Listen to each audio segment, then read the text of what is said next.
5 ways to become financially free, expert tips. Financial freedom is something that many people strive for, but few ever achieve.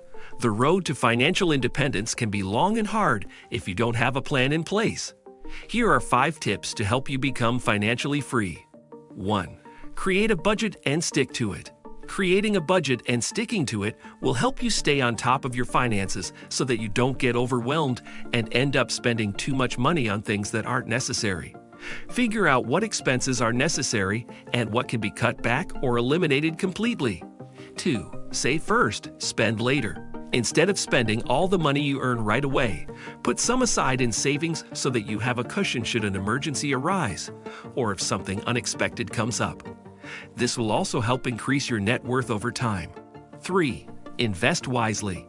To become financially free, you need to think ahead and invest in assets that will help build your wealth, such as stocks, bonds, mutual funds, real estate investments, or other income-producing assets. 4. Diversify your sources of income.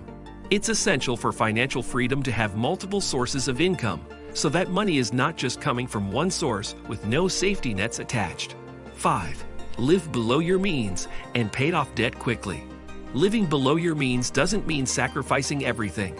It just means being smart about where you spend your hard-earned cash while ensuring debt payments come first, for greater peace of mind. Paying off debt quickly will also help set yourself up for financial success in the future. Getting this in order starts with you taking action today. Please subscribe to our YouTube channel and never miss out on our latest content.